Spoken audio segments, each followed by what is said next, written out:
Hey, good morning, everyone. My name is Ville. I'm founder at Leanlab, so welcome on our session today. Over the next hour, you'll hear the story how Viking Line shifted their customer experience development into a new gear by co-creating directly with their customers, through their digital customer advisory lab.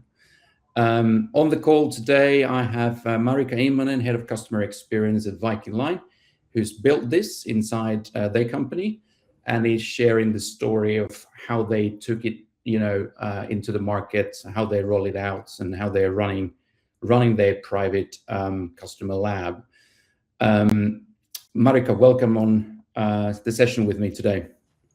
Thank you, Ville, and good morning, everyone. Nice to be here. In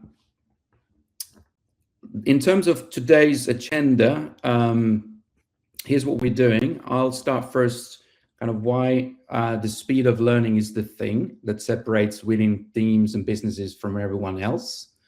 Then we'll have the meaty part where Marika will take over and kind of go through it from the Viking Line's perspective, what the challenge was that they faced at the, with the customer experience development.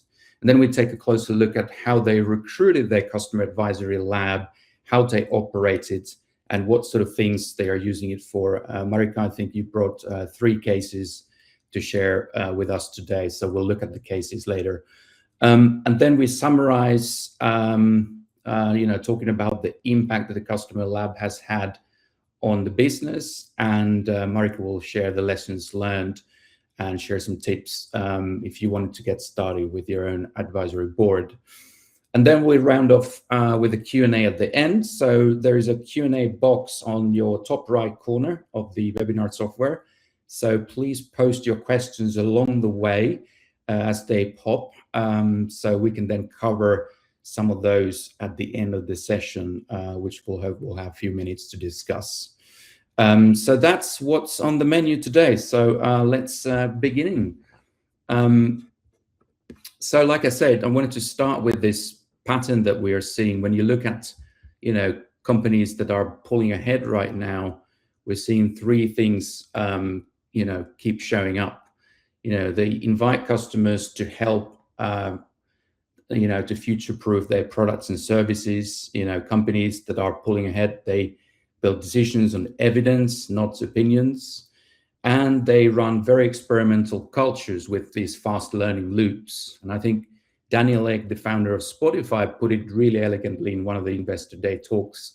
He said that we don't compete on strategy, we actually compete on speed of learning. And that's a line worth stopping for a moment. Strategy is something that you can copy, but speed of learning, agility, adaptability is something that you can't copy easily. And when you do it systematically, it really helps you to pull away from your competition because you're simply learning and moving faster, right? So the question that we need to ask ourselves is, how fast are we actually learning from our customers? And is it fast enough, given the speed of change in your markets? But, the ugly reality that most of us have to live with is when we do want to talk to our customers, a typical research cycle takes anywhere between 6 to 8 weeks, from brief to results. And that's just way too slow, for how agile teams want to work today. And I think this cartoon says it quite perfectly. By the time the insights land, the team has already moved on. But, jokes aside, the problem here is when the research is slow, the barrier to asking customers anything just goes up, right? So teams stop asking, and that's when the gut feel begins to creep into our decision-making processes. So I just want to stop here for a moment and just get a sort of a sense from everybody attending the session today, kind of where you stand with this speed of learning, your agility. So, think about this, when you have something that you need feedback from customers, to support your decision. How long does it take? There's a poll out there with a few answer options. So it'll be interesting to see. We're seeing 4 to 7 weeks, 8 weeks or more. Let's let the results come in. within a week. Yeah, and we have a few honest people on the call as well. We don't know. I mostly have to decide without it. Yeah, it looks like it's skewing towards the kind of the 2 to 3 to 4 to 7 week cycles, and then some of the people on the call are stuck with these sort of gut feel loops, and that's the reality. That's exactly the speed trap that we are talking about, and that's the thing that we really need to change in our organizations to become truly more customer centric and data driven. That's speed of learning, speed of talking to our customers. And when we look at it from the kind of cost perspective, the slow learning process is really expensive. We end up wasting half of our product launches, if we believe McKinsey research. Then Qualtrics is releasing these annual studies looking at how many millions companies lose annually, and we're looking at $3 trillion US dollar figure on annual losses. Somewhere along the customer journey, we lose our customers due to bad experiences. And then there's a lot of research out there looking at the stock performance of the high performers and the low performers. And here's just another data point to prove it, that the companies that underinvested in CX really trail in this study, more than 5 times behind the leaders in their category. So you lose in so many perspectives. So when people say that the research is expensive, I would argue that it's the opposite. Gut feel is the most expensive research method that there is. You just pay for it later, as you can see from the data. So to kind of round off the first part of the talk, I wanted to kind of share these two kind of companies. When you look at it from a customer centric development point of view, the pink line is kind of the slow learning company. You probably have the customer centricity as a mantra in your strategy, but in reality, what you don't have is a clearly defined process of how you talk to your customers systematically. So you're kind of stuck on this pink curve, and you rely on anecdotal data, assumptions along the development process, and then you kind of learn very steeply at launch. And if something goes wrong, you probably start asking questions then, or just sweep that project or campaign quietly under the rug and move on.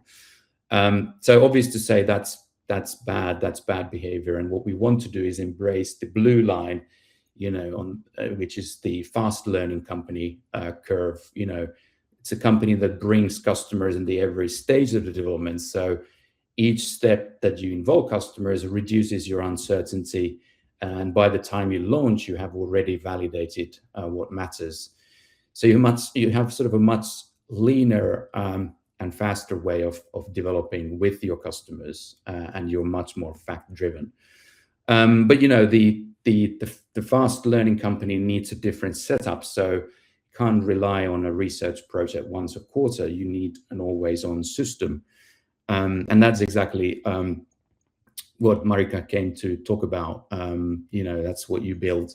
You have 1,000 customers in your private customer advisory lab, ready to help your team whenever you have a question.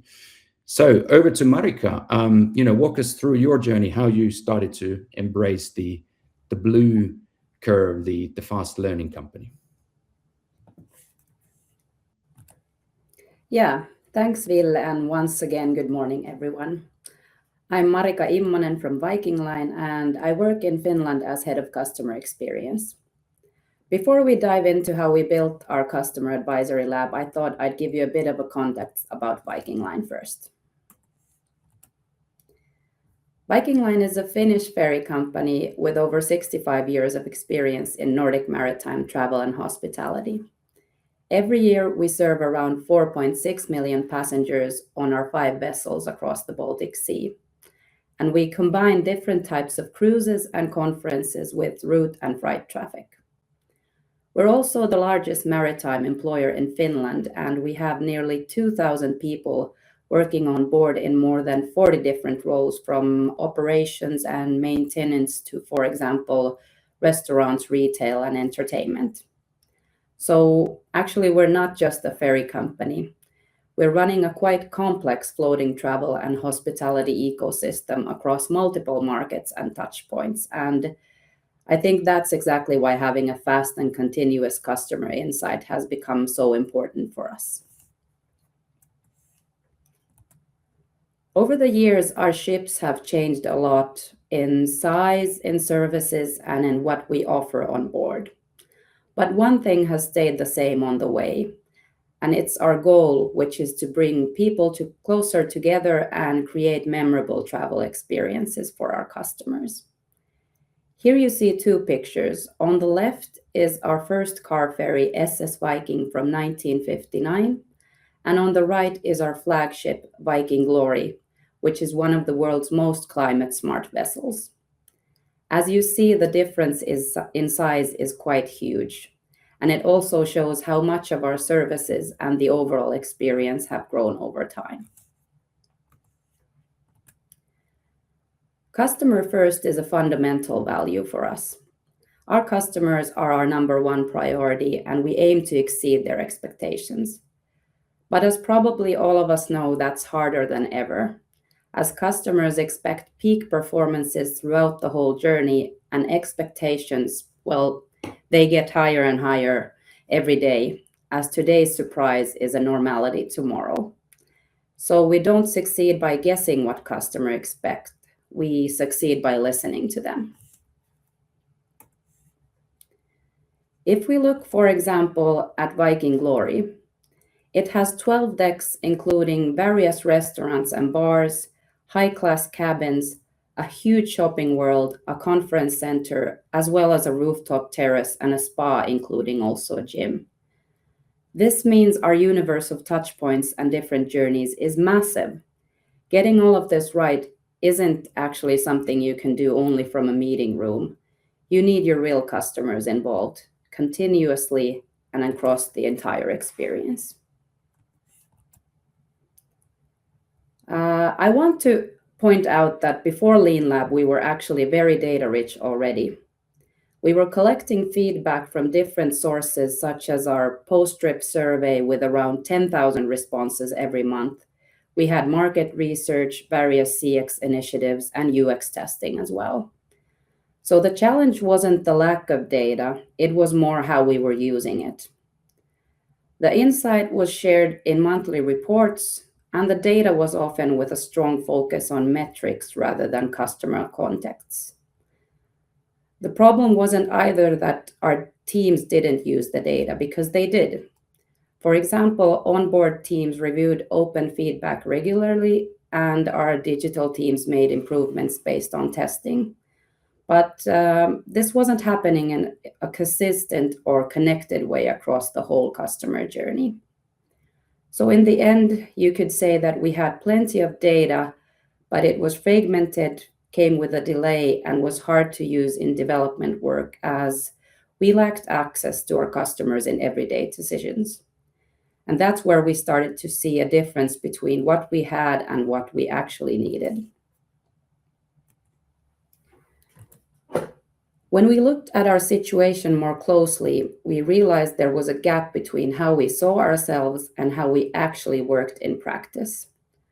Our customers were indeed at the center of our strategy, and we had strong satisfaction results and plenty of feedback and data.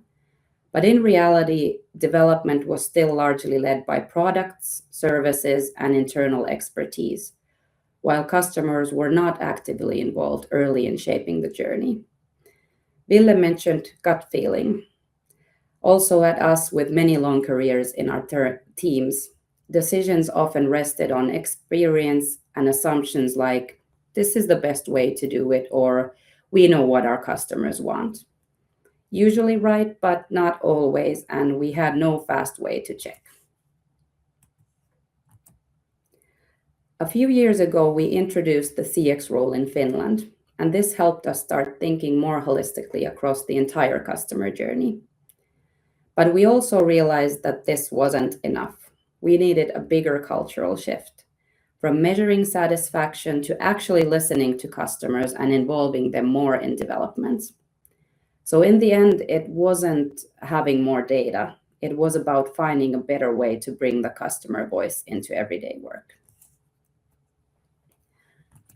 So let me show you what we actually did. This is the Viking Council, our own customer advisory lab. It's a shared learning space with about 1,000 of our own customers from Finland. The idea is simple. The lab is a private, always-on space where we can ask, test, and co-create with real customers and get answers in a couple of days instead of waiting weeks. There's also not just one way of asking, because inside the lab, we can use many different methods depending on what we need, from open discussion and early on idea sharing to testing teams and questions. Our lab is owned and moderated by our CX team, and we use it a couple of times a month for journey and experience development. In a minute, I'll share in more detail how we recruited our customers and how we motivate. I would like to share why this approach is different to how many other organizations do research. Yeah, absolutely. It's a great question. I think it comes down to this shift that I've been seeing happening over the years. This sort of paradigm shift with the transaction versus relationship-driven research. Because when you think about, most of the research that we do today is transactional. We do one-off surveys, ad hoc studies, we send generic invitations, from our CRM and hope that someone picks up, to a survey or to an interview. But people just generally are really worn off by these random research invites. People feel that there is no real connection, no real sense, whether their answers are really making a difference. And, throwing more money at the problem doesn't really fix it, when you're trying to incentivize, people just feel that you're trying to buy their voice rather than valuing it. So that's why we're seeing over the last few decades a dramatic drop in response rates, and today it's somewhere around 5%, whereas when I started with my first business it was around 35%. So it's a massive drop, and when you work out the maths it just keeps falling. So we need to find a new way of connecting with our customers in a more meaningful way. And that's exactly where Viking Council sits. You and this sort of approach is very different, very much relationship driven. You invited 1,000 customers to become your advisors, not as a sort of a pool of people who respond to random surveys. So you have a completely different tone there. You're more at eye level with your customers, through this advisory concept. And people there have a sort of a more genuine way to say and voice over their thoughts. And it's digital and asynchronous, so it means that people can then take part in their own terms. So no longer kind of having to set up an interview during the daytime when people are busy at work. The members or the participants can then choose when it's the right moment for them.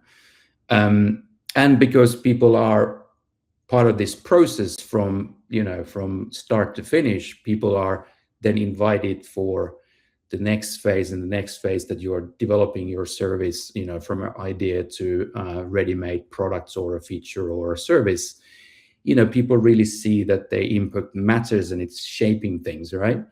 And that's why we're seeing considerably higher response rates, even up to 50% response rates, which roughly is, give or take 10x compared to the transactional ways of working with customers. And that's kind of how I would place it. At the base, you have these transactional research, surveys, NPS, one-off interviews. You have this scale, but with the lack of relationship, you have this low participation rate. And then on the top, you have these traditional kind of customer advisory boards that a lot of companies run with their best customers. The kind of programs where you meet once or twice a year for a discussion. And, the sessions are obviously super valuable because they provide a rich two-way conversational feedback. But the struggle is that they're always very limited. They're limited to 15, 20 people. They're physical, and therefore they just don't scale. And this is kind of where the Leanlab and customer advisory boards sits in the middle there. You have the depth of the advisory board in a private digital space that then scales to hundreds or even several thousands of customers, if you work within kind of B2C brand. And that's the space that the Viking Council obviously occupies, your own customers treated as advisors and always on standby. But yeah, let's go back to Marika and Viking Council. Let's talk about the recruitment next. So how did you get these customers to join the Leanlab or the lab in the first place? Yeah, I'll give you a bit of a glimpse for that. So we decided about a year ago in spring 2025 to build our own customer community. And the recruitment was done through our CRM, and we were targeting our loyal customers, the Viking Line club members. We wanted to aim for around 1,000 members to make sure we had enough passengers across all our 5 vessels. I think the single most important decision was how we framed the invitation. So as you mentioned, Ville, we didn't ask people to join a panel and answer surveys. We instead invited them to become advisors and help us shape the future of Viking Line. Here in the picture, you can see a short example of the invitation. So we explained why we were inviting them and what they would get in return. A chance to influence, to test new ideas, get early insight into development, and also be a part of something a bit more exclusive. We also wanted to highlight that you can participate under a nickname and, as Ville mentioned, whenever it suits you. And all this resonated to our customers. We sent the invitations in batches to different customer profiles, and because the starting group was already loyal, the framing was advisors rather than respondent. Nearly all our 1,000 spots filled within a week, and that was quite amazing. And one more thing about the recruitment. We also carefully designed the application form together with our customer insight team because we wanted to know more about the lab members that we got. So while signing up for the lab, each member filled out the basic details, but also personal information about travel habits and interests. I think we had around 15 questions in total. So having these background details available means we have a rich picture of who's in the lab, so we can target the right activity at the right people. So for example, if we want to test something with families or with people traveling with car or with a specific ship's customers, we can. And as the members signed up, they also agreed on terms and conditions. So we can contact the lab members via email and invite them to activities whenever we need to. We don't have to ask every time again. We have that covered already from the start. Well, does it actually keep people engaged, you might think?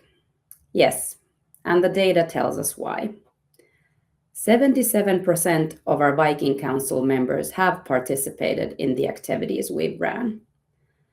Last year, we asked from our lab members what motivated them to join, and 80% said influence on product and service development is the number one reason. And only 45% mentioned the chance to win a gift card. So influence is the real driver, not incentives. And when asked how they feel about participation, 85% 82% found it interesting, and only 1% found it laborious. So that's quite a good percentage also. And of course, we sometimes draw travel gift cards among members and also reward customers who take part in live events or testing as a thank you for their time. But the rewarding is more of a thank you than the main driver, and we want to keep it that way. Then we get the real answers and people just don't start answering for the chance of winning something. And as we get comments like this from one of our members who said, really appreciate this way of keeping in touch with customers, that tells me this way of collaborating is really working for our customers too.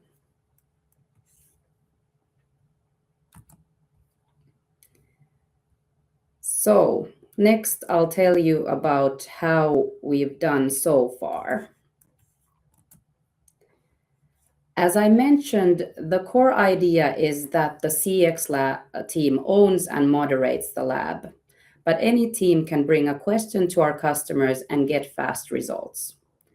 We publish a couple of activities per month, and members are notified by email and can respond whenever it suits them. I think one important thing for us is that running the lab doesn't require a big research team. And this is because Leanlab provides an AI-guided flow that really lowers the barrier to plan and analyze the research.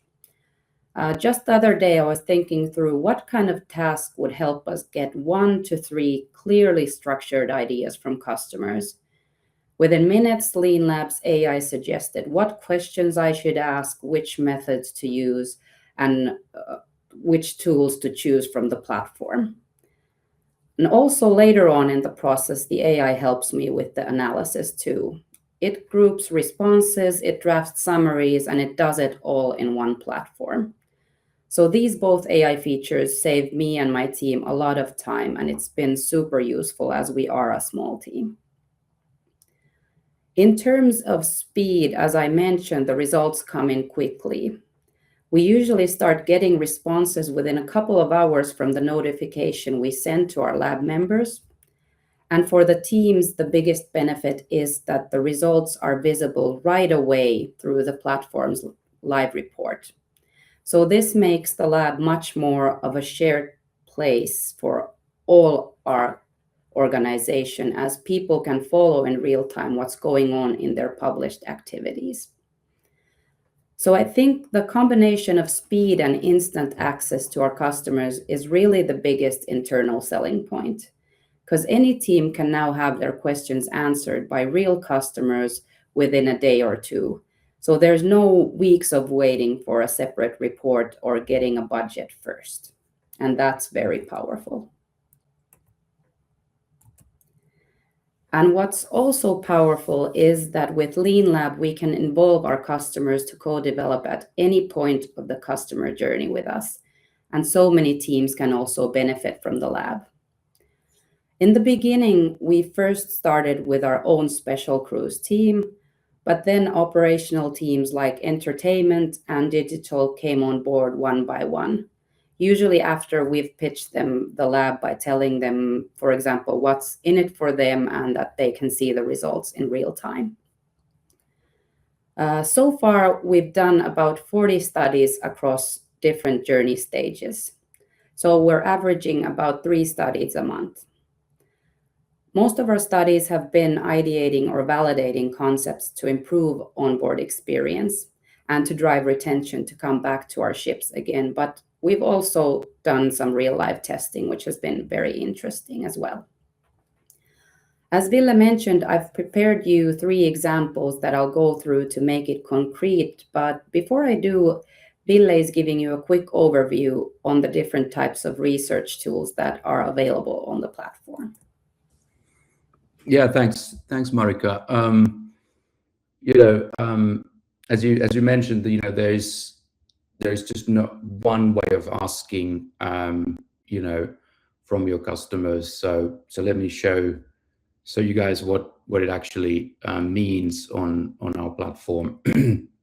So the toolkit that we have, has about dozen different ways of kind of connecting and collaborating, co-creating with customers. So think about it as sort of a spectrum of different research tools, from idea through concept down to launch, right? So on the ideation stage, when you're still exploring, and you can then have open discussions and idea sharings and diaries. So kind of qualitative research, methods that really help you to surface what people think and how they feel in their own words. And then as you kind of move forwards to more kind of from the concept stage, you shift the testing into kind of validation and getting feedback on your concept. So there we have concept galleries and preference tests and prototype tests. You can embed Figma files if you're working on digital services, or if it's a communication piece, you can embed PDFs and all of these kind of materials. So you're giving something concrete customers to react on and share their thoughts, and then when you're kind of ready to go to market, then at the same time, you can involve your customers in beta testing, to polish off the final experiences, or work with your communication materials, or work with price points, or whatever it is that needs finishing off. So as you can see, it kind of covers the whole journey when you think about service or product or experience development. And the point here isn't just the number of tools or features, but the beauty here is that because they sit in one place and you have the same pool of engaged customers, so you can always work with them across the whole development journey. You don't have to recruit between phases. You don't have to switch from one tool to another. So everything, early ideation, late stage validation, you can do all in the same place. That's the smartness that me and my team have built over the years.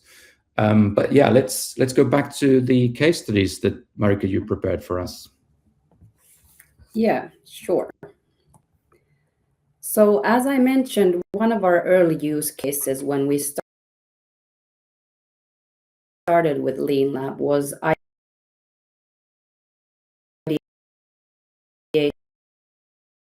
around theme cruises.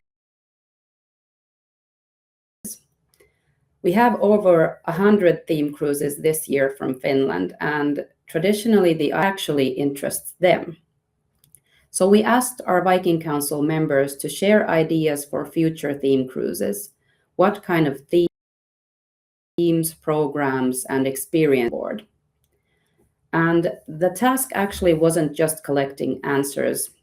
It was interactive because the customers could like and comment on each other's ideas, and we could also join in and ask follow-up questions, which made it more of a two-way conversation than a survey. And that was really richening the ideas we got.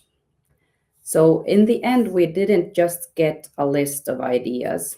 We got a much clearer understanding of what actually resonates with customers. And instead of guessing what would work, we can build concepts that match the customer's wants and needs. And that's very powerful. Another example of how we've been using the lab is in our digital development, specifically with our Viking Line app. Instead of testing the app in a separate test environment, we wanted to see how customers actually use it in real life during their journey. So we asked our lab members to use the app before and during their trip and to document their experience in a kind of a diary format. We guided them with a few simple questions. For example, how easy it was to navigate, how it helped them plan their trip, what happened during the journey itself, and where they might face difficulties or technical issues. This task gave us a much deeper level of insight compared to traditional testing, because we didn't just see what works and what doesn't work, we understood the context around it and how the app fits into the overall customer journey. And based on this, we were able to clearly identify where we already are creating value, where the key pain points are, and which features we should prioritize next in our development. And my third example, that's a bit different because it doesn't happen within our own environment, but in our broader ecosystem. Together with our partner, the Port of Helsinki, we looked at the customer experience at the Katajanokka terminal in Helsinki, which is actually the starting point of the journey for many of our passengers. So even though we don't actually own that touch point, it plays a crucial role in the overall experience. We started by asking our customer community to share their views on the current signage and guidance in the terminal. And after that, some of them joined us on site for a live walkthrough where we explored the experience together with both our terminal staff and the Port of Helsinki. So this allowed us not only to identify the challenges, but also validate the solutions together with customers in the real context, and that was pretty special. And at the same time, it also strengthened collaboration with our partner as we essentially are working with a shared customer and a shared journey.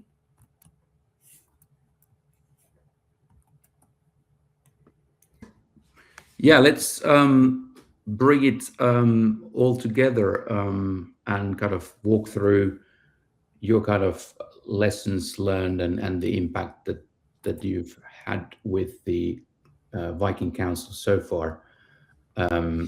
So you have these 4 points that you wanted to walk through. Yeah.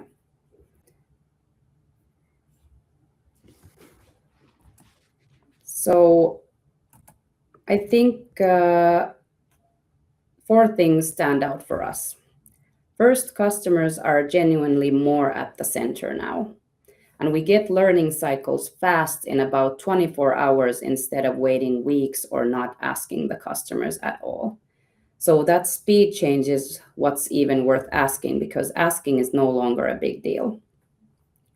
Second, our customers are involved much earlier, and insight is something we can use to make real-time decisions. In the last year, we've run tens of studies that have helped us bring real customer insight directly into our development work quickly and easily. And that simply wasn't possible before Leanlab. Third, I think the mindset that's shifting. So we're moving from we think we know to let's first check with our customers. And more teams come to us and ask to run their own studies. And that I can say that the demand is steadily growing. And fourth, and this has been a positive surprise for me, it all runs with a small team. The AI-guided flows do a lot of the heavy lifting instead of me in planning and analysis, so the lab can be run with a really small team. And what's been the kind of best moment for you personally so far? I mean, you've been running the program for about a year now. Yeah, honestly, I think it's my third example I gave you. So the first live event at the Katajanokka terminal. Hearing how rewarding it was for our customers and for our own people, it was something really special. But also I have to say that every time that a new team comes and says, let's ask the customers first before they start building something, it's the shift right there from thinking we know to checking with our customers. And as head of customer experience, I couldn't be happier about it. Mm-hmm. And there were some tips that you wanted to talk about briefly on, if you kind of where to get started again with this sort of thing, or if you would advise somebody else. So walk us through your list. Yeah. So I thought about this, and here are 5 things I would do if you would like to set up your own private customer advisory lab. First, lead with the obvious question in your organization. Why guess what customers want when you can simply ask them? Second is that start small. 1 willing team and 1 use case at first is enough, because the first success becomes your best internal reference. Third, I would advise you to keep the lab active with good planning and a steady rhythm. I think from an overall workload perspective, a rhythm of about 1 to 2 activities per month is very realistic. It keeps the community active, but it doesn't overload either the team or the customers. The fourth point would be that when you sell it internally, lead it with speed and live results, and remind people that it doesn't need a separate budget because your customer lab already exists. Fifth is that make ownership and the process clear. So who moderates and how a team orders and runs a study. Make that clear to everyone so it's easier to use then. And as a bonus tip, I would say that invest time in the recruitment phase. Make the invitation meaningful and also design the application form carefully because this helps you in the long run on using the lab beneficially. Yeah, thanks, Marika, sharing your tips. I think we are now approaching the Q&A, so questions and answers. So we still have 5 to 10 minutes. We can discuss some of the questions that you had. I think there's one that I've looked at earlier from Johanna. She likes the council approach, but how do you catch the non-loyal feedback and insights? Because the council obviously is made of the Viking Club members. So can you elaborate your thoughts, Marika, on that, and kind of what other methods or what, you can use the Leanlab public links to kind of capture feedback from other customers as well? Yeah, exactly how you mentioned with Leanlab, we use public links that we can then reach a larger audience. So not just the 1,000 loyal members in the lab, but we can then make a link public and send it through our social media channels to get a larger reach from passengers that travel with us more, not that frequently, or then through our newsletters. So then we get a larger reach, and also then using the information from our post-trip survey. So as I told, we have around 10,000 responses a month, and also in addition to that, we have other sources. So we not put our eggs in one basket. We look at a broader representative picture when we need to. Yeah, and that's kind of what I'm seeing as well. Like when I'm thinking about our other customers, this is obviously a key method for many because it provides that speed and agility that we talk about, which is so important. But it's not to say that then this is the only way of talking with customers and getting data. So you have, like you guys have other sources, so that the other companies as well. And then what we can also do is, using the public link features, we can kind of capture feedback when needed, also completely outside of your own CRM, lock it into, online panels and so on if you want to kind of get non-customer samples. But it's not necessarily the kind of the core proposition that we have in terms of how we go into market with. Let's talk a little bit about the kind of the recruitment, because obviously they may not have all the customers then remaining active. So have you guys done kind of new recruitment already, or is it something that you're planning to kind of replace the passive users? We're actually planning right now to do another recruitment round. Not yet get rid of the passive ones. We have reminded them a couple of times, but if we see that there is still a certain amount not participating, then there is probably no use in having them in our lab. So then we can also, according to our terms, we can then let them go and then recruit again. But I have good help with our customer insight team for the recruitment. So then if I see that I have a certain amount of people, for example, from the Helsinki area, but a little bit less from Turku area, which is in Finland, another main market, then we can target the next batch to the Turku area, so that we can balance also the passengers between different ships. And also we have different age segments, so if we have enough of this certain age segment, then we don't need to recruit that anymore on the next phase. So we've done it, and we are planning to do it also in the near future. Yeah, and it's obviously, when you think about your lab, then it's sort of a living lab in the sense that that over time you can replenish the lab members and bring new blood in, because your customer base equally lives over time. So we usually recommend 1 or 2 recruitment waves per year to bring in new people. And if you have a CRM or a social media channel or whatever, then it's usually quite straightforward in terms of the recruitment and keeping the recruitment costs low. We have another question from Adelina. I think this is more on the kind of the languages and the setup. So she was asking, do you have members from other countries than in Finland? So what's the composition today, and how you kind of handle the international research?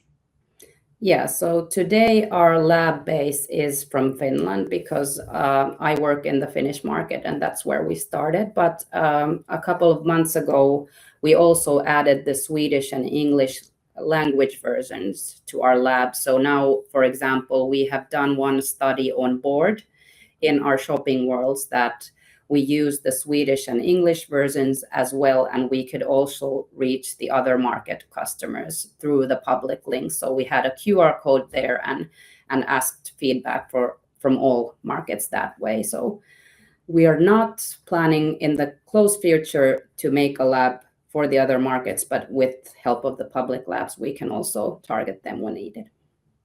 Yeah, and you can think about it as kind of like, sort of an onion peeling that you have different layers of kind of different customer groups that you want to bring into the center of your development. And in your case, it's the Finnish market where you kind of started. That's not to say that you couldn't expand it to, include other markets, but then, through the public link kind of feature, you can then capture on and off feedback from other segments or from other customers from other languages, or from other countries.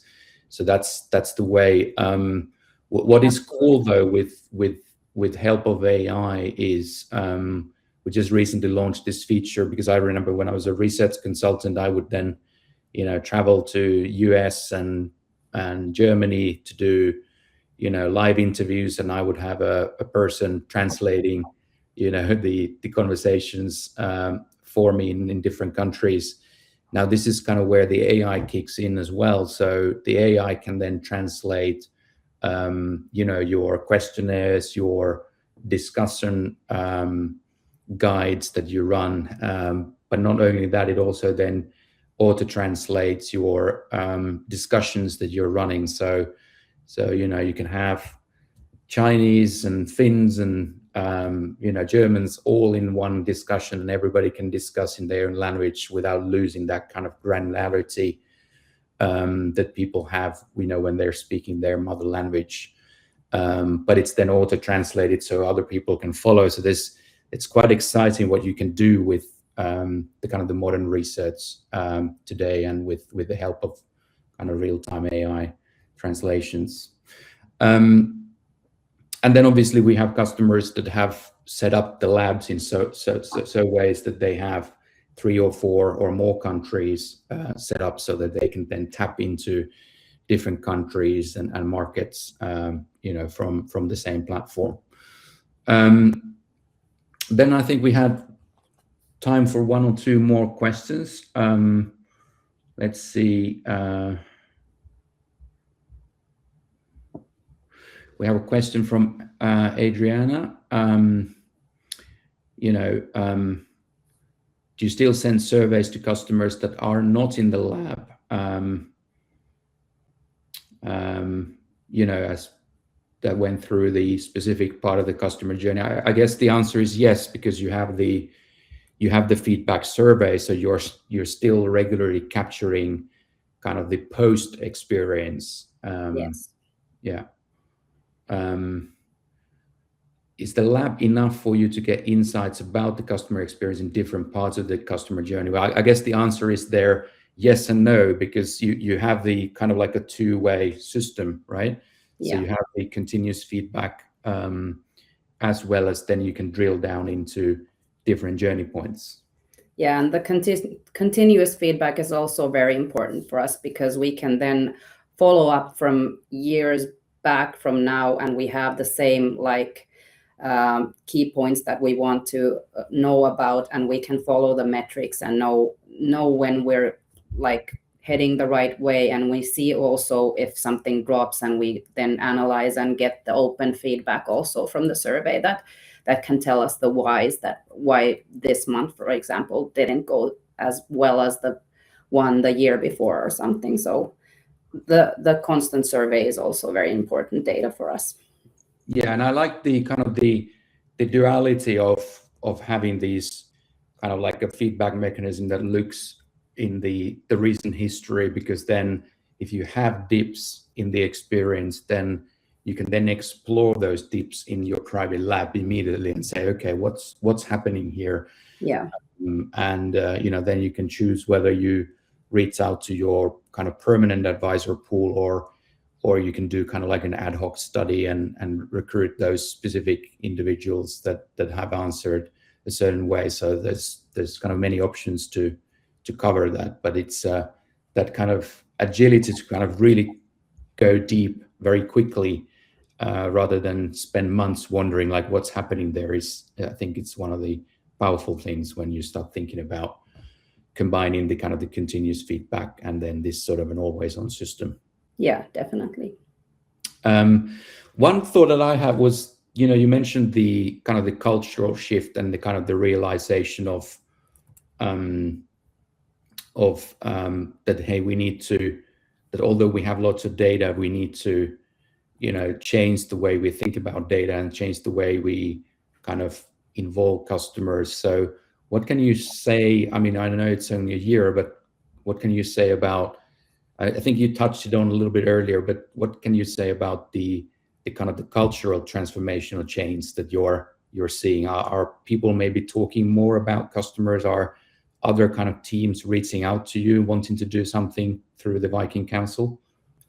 Yes, as I said, I'm seeing slow and steady growth in interest towards the lab. It's required a lot of internal pitching many different times. So what I would advise you also, that don't give up even though it doesn't rocket start in the first couple of months, because for us it's taken a year to make it noticeable for all teams, because as we know, everybody works with limited resource. If you get an introduction via email about something new, you probably don't have the time and don't even have the effort to read through that. What is this about? So we've held internal meetings, and also Ville has helped us to have info hours for certain teams to really dive in that what could they benefit of our lab, and make it really visible that these are our real customers, and how fast you can get the input, and that,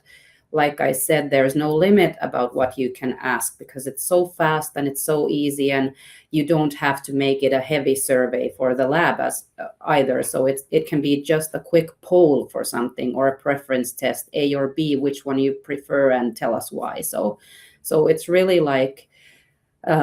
opening people's eyes on how easy it can be with the help of the lab. So it doesn't have to be a 20-question survey. It can be one question and you get the results from a poll instantly, like from 5 alternatives. Okay, this one sticks out clearly, and let's move towards that one. So yeah, we recently did another session like this with Nordea Life, which is also one of our customers, and one of their kind of key takeaways was definitely that it just lowers the threshold to involve customers massively. So then you don't have any kind of stupid questions anymore. You can then just file them away, and then if you don't nail them, you can then kind of go back in a week and then ask follow up, like, hey, this is what we learned, and we like to dig deeper, and so on. So it then becomes this two-way conversation rather than having these one-shots, which is the challenge with the transactional research. But yeah, that's kind of what we had time for today. I want to leave you with a few minutes before 11 or 10, depending on your time zone. So you got a few minutes to prep for your next session. Really appreciate Marika, you joining on the call and sharing your story. It's absolutely amazing to hear kind of what transformation you've done with 40 activities across the year, teams coming more back to you with questions. So if there's anything that resonated with you guys on the call, then just reach out to me or Marika. There are our emails. I think you are on LinkedIn as well, and I'm on the LinkedIn. So just reach out if there's any questions. So thank you, Marika. Thank you. Thanks a lot for having me. It was a really, really nice hour with you. Thank you. And thanks for joining, and have a great day. Cheers. Bye. Bye, everyone.